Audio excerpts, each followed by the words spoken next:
હર મહાદેવ મિત્રો, સ્વાગત છે તમારું આજના મારા નવા વિડીયોમાં। આજે આપણે વાર્તા કરવાની છે એક બારવટિયા વિશે, જે ખૂબ શૌર્યવાન હતા અને બારવટિયા હતા। એટલે કે આપણે અત્યારના આજના જમાનામાં થોડા દિવસમાં કાળા કામ, તે જમાનામાં થોડા દિવસમાં ઉજળા કાળા વસ્ત્રમાં ઉજળા કામ કરી જતા તેવા જોગીદાસ બાપુ ખુમાણ એની વાત કરવાની છે। તેમાં બારવટિયાના વાત કરીએ કે જોગીદાસ ખુમાણ નામના બારવટિયામાં વીરતા, શૌર્યતા કે મર્દાંગી નહોતી ખાલી, જૂનાગઢના નવાબ અને બેગમોને બારીએથી ડોકા કાઢવા પડતા ઈ જોગીદાસ ખુમાણ બાપુ। તો વિડીયોમાં છેક સુધી બન્યા રહેજો, કન્ટિન્યુ। જોગીદાસ ખુમાણ બાપુને તો બધા ઓળખે। એક દિવસની વાત છે, જોગીદાસ બાપુ બારવટિયા ડુંગરમાં રખડતા હતા અને ત્યારે રગડા નામના એક માણસે આવીને કહ્યું કે જોગીદાસ ભાવનગરના મહારાણી નાનીબા દરડે રાંદલમાના જાત્રાએ જાય છે, ખોળામાં બંને કુંવર નાનભા અને દાદભા બેઠા છે। જોગીદાસ બાપુ બોલ્યા, હા તો શું છે? એટલે રગડા નામના માણસે એમ કહ્યું કે આજે બરાબરનો મોકો છે, તારું વેર વાળવાનો સાહેબ। ત્યારે જોગીદાસ ખુમાણ બાપુ બોલ્યા હતા કે રગડા વેર તો મારે ભાવનગરના રાજા સાથે છે, અરે નાનીબા બેન તો મારી કહેવાય, અરે એના ખોળામાં રમતા બાળકો તો મારા ભાણિયા કહેવાય, અને ભાણિયાને તે દુભવું તું નર્કમાં જાવ। એટલે રગડાએ એમ કહ્યું કે તો ડુંગરમાં રખડ અને એનું પૂરું કરી દઈએ। અને ત્યારે જોગીદાસ બાપુ બોલ્યા કે અરે તને એના વેરડા પાસે જવા દઉં તો હું જોગીદાસ ખુમાણ નહીં કહેવો સાહેબ, એમ કહેવાય છે કે પછી તો જોગીદાસ બાપુએ રગડાને મારી કાઢી મૂક્યો, હાહાકાર મચી ગયો। અને ત્યારે નાની બા બેન ડરવા લાગ્યા। ત્યારે જોગીદાસ બાપુએ કેવડાવ્યો, નાની બા બેનને પૂછો એને દડવે જવું છે કે પાછું સિહોર જવું છે? જોગીદાસ ખુમાણ એને જ્યાં જવું હોય ત્યાં મૂકી જાય। સાહેબ વિચાર તો કરો, કેવી ખાનદાની છે એમ કહેવાય કે પછી તો નાનીબા બેન કેવડાવ્યું કે જોગીદાસ ભાઈએ કહો કે હવે મારે દડવે નથી જવું, મને સિહોર મૂકી જાઓ સાહેબ। પછી તો એમ કહેવાય કે આગળ જોગીદાસ બાપુની ઘોડી જાય છે, પાછળ નાનીબા બેનનું વેલડું જાય છે અને ફરતા માણસો ગોઠવાઈ ગયા નાનીબા અને કુંવરને રક્ષા કરવા। ધીમે ધીમે તેઓ આગળ ચાલે છે, બને છે એવું કે રસ્તામાં કુંવર ગજે ચડ્યા। નાનીબા બેન છાના રાખે છે પણ કુંવર છાના નથી રહેતા, કારણ મારે જોગીદાસ મામાના ઘોડા ઉપર એના ખોળામાં બેસવું છે। કુંવર છાના નથી રહેતા, હઠ લીધી છે કે મારે જોગીદાસ મામાના ખોળામાં બેસવું છે। નાનીબા બેન વેલડું ઊભું રખાવીને કહે છે, જોગીદાસ ભાઈને કહો કે કુંવર કજે ચડ્યા છે, એને તમારા ખોળામાં બેસવું છે। સાહેબ કેટલો વિશ્વાસ હશે હે?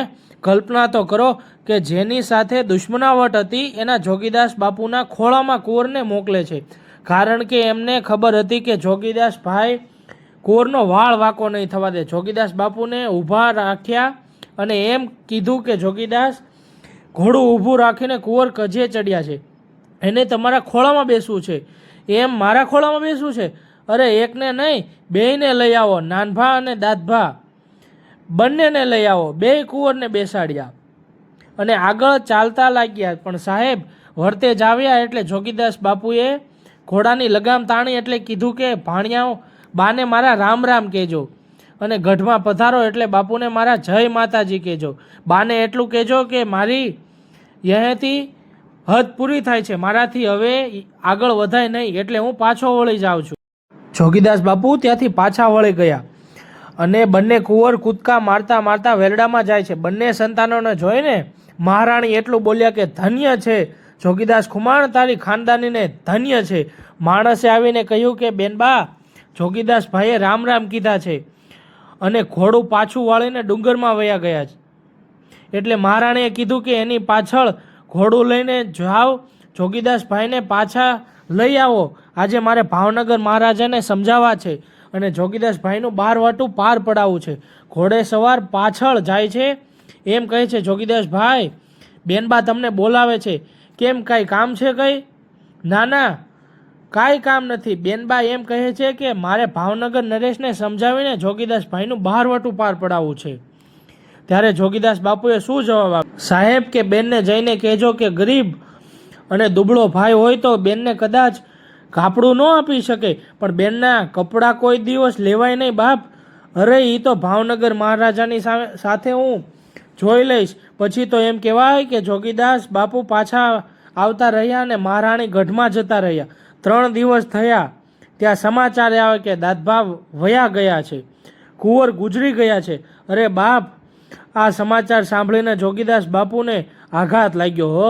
ત્યારે એમ કહેવાય કે જોગીદાસ બાપુ તેમના પિતા હાદા બાપુ ખુમાણ પાસે જાય છે. સાહેબ, હાદા બાપુ ખુમાણનું નામ આવ્યું છે તો નાનકડી એક વાત કરી દઉં તમને કે હાદા બાપુ પાસે આંબરડીના જુવાનો ગયા અને એમ કીધું કે બાપુ આજે નિમી 11 છે તો નીમ લેવા છે, એટલે તમે કંઈક નીમ લ્યો. એટલે હાદા બાપુ એમ કહે છે કે અરે મારી તો ઉંમર થઈ ગઈ, એટલે નીમ મારાથી પડાય નહીં.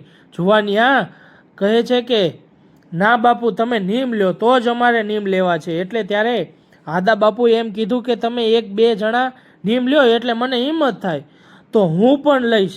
એમાંથી એક વ્યક્તિ ઊભો થયો અને એમ કીધું કે 4.5 મહિના ગાયને નીંદ નાખીશ. બીજાએ એમ કીધું કે હું 4.5 મહિના કીડિયારું પૂરીશ. એમ વારા ફરતી બધાએ નીમ લીધા અને પછી હાદા ખુમાણને કીધું કે બાપુ હવે તમે નીમ લ્યો. સાહેબ, ત્યારે જોગીદાસ ખુમાણના પિતા હાદા ખુમાણ ઊભા થયા હો.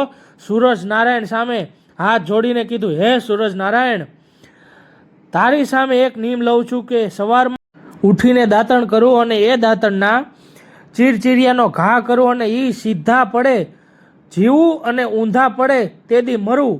અરે ઇતિહાસ એમ કહે છે કે 4.5 મહિના સુધી એ દાંતણના ચીરચીરિયા સીધા જ પડ્યા હો. એ હાદા બાપુના સંતાન છે જોગીદાસ બાપુ.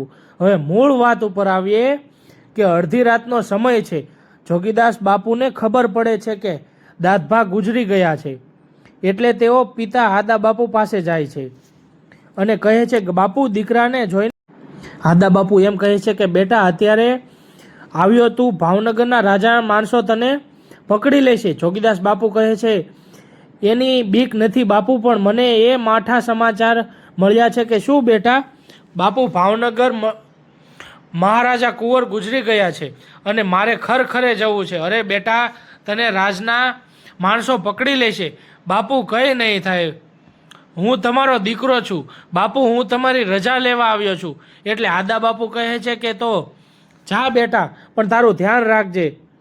એમ કહેવાય કે જોગીદાસ બાપુ નીકળે છે અને ભાવનગરે પાદરે પહોંચે એટલે પછી તો ખરખરાના ટોળા આવતા હતા. એમાં માથે ફાળિયું ઓઢીને જતા રહ્યા. છેક ગઢમાં પહોંચી ગયા. બધા આવતા હતા. એક માણસ છાના રાખવા હતા, પણ આ આવ્યું એટલે ખુદ ભાવનગર ઊભા થયા.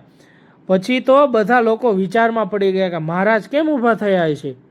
એમ કહેવાય કે મહારાજા ઊભા થયા, પગથિયા ઉતરીને નીચે આવ્યા અને બધાની માથે હાથ મૂકતા મૂકતા આગળ આવે છે. અને જોગીદાસ ખુમાણનો વારો આવ્યો એટલે માથે હાથ મૂકીને એટલું કીધું કે જોગીદાસ, છાનો રહી જા બાપ, કુંવરની આયુષ એટલી દેશે. મહારાજે ફાળિયું ઊંચું કર્યું એટલે જોગીદાસ ખુમાણ બોલ્યા કે બાપુ, ઓળખી ગયા તમે મને? સાહેબ, કેવો સમય છે કે જોગીદાસ બાપુ કહે છે કે મહારાજ, ઓળખી ગયા તમે મને? અને ત્યારે ભાવનગર નરેશ બોલે છે કે અરે 500 પડકારને હું ઓળખી જાઉં તો તને ના ઓળખી શકું, તારી વેદનાને ન ઓળખી શકું? મહારાજ કહે છે મૂંઝાતો નહીં જોગીદાસ ખુમાણ, હું તારો વાળ વાંકો નહીં થવા દઉં. ત્યારે જોગીદાસ બાપુ બોલે છે, અરે બાપુ, વાળ વાંકો થવાની બીક હોય તો અહીંયા આવું જ નહીં ને. એમ કહેવાય કે ખરખરો કરીને જોગીદાસ બાપુ પાછા વળ્યા. થોડો સમય ગયો અને જ્યારે હાદા બાપુનું ગામતરું થયું ને જોગીદાસ બાપુએ સમાચાર મળ્યા કે પિતાજી ગુજરી ગયા છે, એટલે બારવટિયા જેવા બારવટિયા પણ ઢીલા પડી ગયા. બધાને દુઃખદ સમાચાર મળ્યા. એમ કહેવાય કે એક માણસે આવીને એમ કીધું કે જોગીદાસ બાપુ, ભાવનગર નરેશના કાલે સમાચાર આવ્યા છે કે હાદા ખુમાણની ઉત્તર ક્રિયાને દિવસે હું આવું છું. ડુંગરમાં જ્યાં પણ જોગીદાસ ખુમાણ હોય એને ગોતીને લઈ આવો, એનું બારવટું પાર પાડી નાખવું છે. એટલે જોગીદાસ બાપુએ કીધું કે વાંધો નહીં સાહેબ, ઉત્તર ક્રિયાનો દિવસ આવ્યો. જોગીદાસ બાપુ ડુંગર ઉપરથી ઉતરીને ઘોડી લઈને પાછા ડાયરો બેઠો હતો ત્યાં આવીને એમ કહ્યું કે ભાવનગર મહારાજ આવ્યા છે. હા આવ્યા છે. ક્યાં છે? એટલે શું કીધું કે મહારાજ હાદા ખુમાણનું સરાવવા નાવલી નદી ગયા છે. જોગીદાસ બાપુ તો ઢીલા પડી ગયા. અરે 1800 પાદરનો ધણી મારા બાપનું શ્રાદ્ધ નાવલી નદીના ગયો છે. અરે કેવી ગોહિલવાડની ખાનદાની. જોગીદાસ બાપુ નાવલી નદીએ જાય છે અને કિનારેથી જોવે છે ત્યાં તો 1800 પાદરના ધણી ભાવનગર નરેશ માથાના વાળ ઉતરાવે છે. હો, આ દ્રશ્ય જોઈને જોગીદાસ બાપુની આંખમાંથી આંસુ નીકળી ગયા કે ઓહો, આજે 1800 પાદરનો ધણી મારા પિતાનું શ્રાદ્ધ કરે છે. એટલે કહેવાનો અર્થ કે આપણી સંસ્કૃતિની કેટલી તાકાત છે કે દુશ્મનીમાં પણ આપણી આવી ખાનદાની હોય. હો, વિડીયો પસંદ આવ્યો હોય તો વિડીયોને લાઈક, કોમેન્ટ અને વધુમાં વધુ શેર કરો તથા જય માતાજી મિત્રો. આપણે વાત કરી જોગીદાસ ખુમાણ બારવટિયાની વાત કરી. તો વિડીયો તમને કેવો લાગ્યો એટલે કે વાર્તા કેવી લાગી તે જરી કોમેન્ટ કરી નાખો. વિડીયો નવા હોય તો સબસ્ક્રાઇબ કરવાનું ભૂલતા નહીં. અને વિડીયોમાં તમને આ વાર્તા કેવી મજા આવી, શું શીખવા મળ્યું, સાંભળવા મળ્યું તે કોમેન્ટ કરી નાખો. અને આવો જ વિડીયો આપણે વાર્તા મૂકી એવા તો અનેક બારવટિયા છે કે તમને શું વાત કરું. તો આવા જ બારવટિયાની આપણે વાર્તા મૂકતા રહીશું. તો વિડીયોને લાઈક કરી નાખો. ફરી મળીએ નવા વિડીયોમાં એટલે કે બ્લોગમાં. જય માતાજી, હર હર મહાદેવ.